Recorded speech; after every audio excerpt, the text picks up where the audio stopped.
Akintobi Akinpẹ̀lú MC Love TV. Welcome to MC Love TV. Relax and enjoy our programs. Watch, like, subscribe and share to others.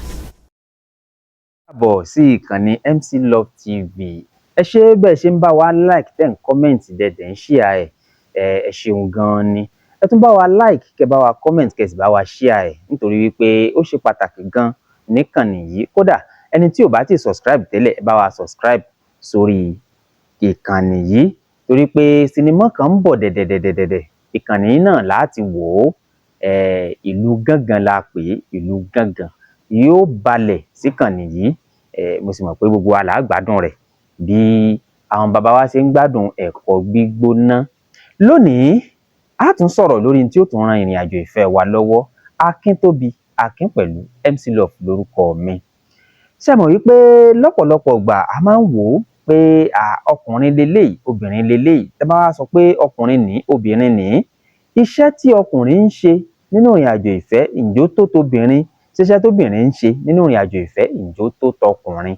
Àwọn kìíní la fẹ́ gbé yẹ̀wò torí pé bẹ́lòmíì bá sọ wá ní ṣé o mọ̀ pé obìnrin ni mí ni, wàhálà tóbìnrin mọ̀ ń ṣe mọ̀ pọ̀, kì í mọ̀ ń ṣe kèrè mí ká tó ṣe gbá ká tó ṣàwo ká tó ṣe kò bá sásùn.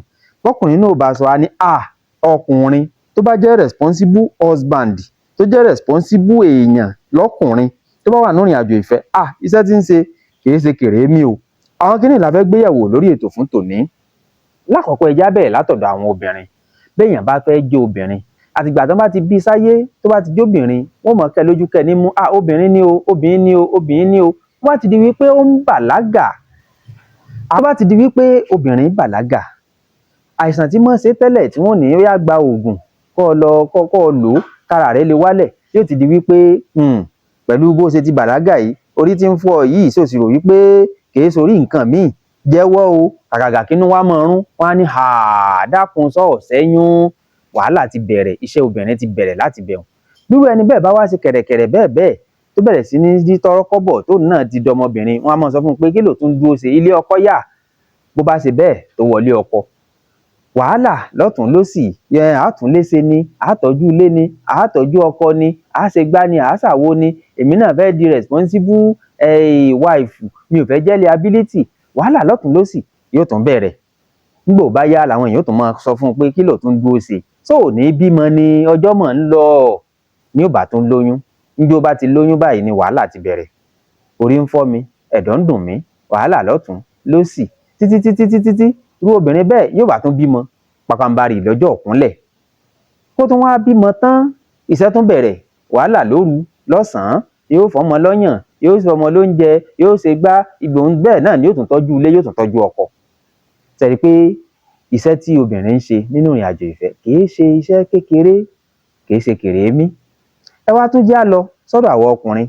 Bọ́kùnrin náà bá ti bàlágà a máa sọ fún un pé kí ló tún dúró ṣe, oníranù ní ọ́ sóò ní lọ́ọ̀yà ni lọ́ọ̀rì fẹ́yàwó. Kẹ̀rẹ̀kẹ̀rẹ̀ yóò fẹ́yàwó. Òun tí ń pa múrí márùn tẹ́lẹ̀ tí ń ná múrí márùn sẹ́nu ara rẹ̀ tí ń fún àwọn òbí rẹ̀ ní ìwọ̀nba. Bá ti di wípé ó gbéyàwó ní ó ti di kíni o, ní ó ti di wípé kó máa múrí márùn ọ̀hún agídí ní ó fi máa ná múrí kan sẹ́nu ara rẹ̀.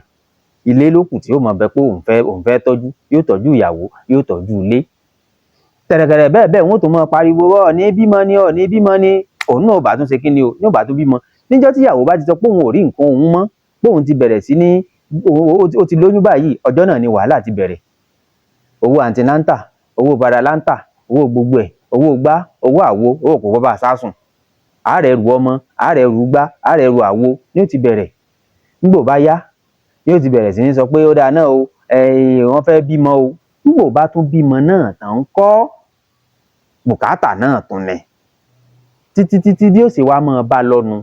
Ẹni tó ní múrí márùn tí ń ná fún ara rẹ̀ tẹ́lẹ̀ tí ń gbádùn ara rẹ̀ yóò ti di wípé owó ọ̀hún kó máa pín yẹ́lẹyẹ̀lẹ agídí ní ó fi máa ná múrí kan sẹ́nu ara rẹ̀. Bó bá tiẹ̀ wá tó bẹ́ẹ̀ kódà ẹlòmíì náírà márùn ó lè mọ̀ rí ná sẹ́nu ara rẹ̀ tó jẹ́ wípé ilé, ọmọ àti ìyàwó lókù tí ó máa mú gbọ́. Ṣé iṣẹ́ tọkùnrin náà wá ń ṣe nínú ìrìn àjò ìfẹ́ só wá jẹ́ṣẹ́ kékeré ni? ẹnìkan sọ ńjọ́ kan ó ní a responsible man is a slave to his family. ẹ gbọ́, tó bá jẹ́ responsible man ó lẹ́rú ni fáwọn ẹbí rẹ̀, torí pé gbogbo iṣẹ́ tó bá ṣe yóò rú dàálẹ̀ fún wọn ni. àbí béèyàn bá lẹ́rú náà, bẹ́rú bá ṣe bó bá ṣiṣẹ́ lọ tó bá ṣiṣẹ́ bọ̀ tìbó lówó rẹ̀ náà lónìí. bẹ́ẹ̀ náà lọkùnrin ṣe jẹ́ tó bá jẹ́ responsible husband is a slave to his family. tẹ́ bá wá sọ pé is a slave to his family, iṣẹ́ tóbìnrin náà ń ṣe nínú ìrìn àjò ìfẹ́ ńkọ́? òun náà ṣe kèrémì. ìdínú tá a fi sọ wípé appreciation òun gangan ni key. appreciation, ká appreciate ara wa nínú ìrìn àjò ìfẹ́, òun gangan ni kọ́kọ́rọ́ tó lè máa múnú àwa méjèèjì dùn. kọ́kùnrin ó appreciate obìnrin, kóbìnrin ó appreciate ọkùnrin, káwa méjèèjì ká appreciate ara wa nínú ìrìn àjò ìfẹ́, òun ló lè máa mú kí ìrìn àjò ìfẹ́ wa kó máa tẹ̀sọ́wọ́ iwájú. kẹ́nìkan mọ̀ wòra rẹ̀ gẹ́gẹ́ bí ẹni tí ó ń ṣiṣẹ́ jù tàbí gẹ́gẹ́ bí ẹni tó ṣe pàtàkì jù nínú ìrìn àjò ìfẹ́. Appreciation is the key and is very important in our love affair.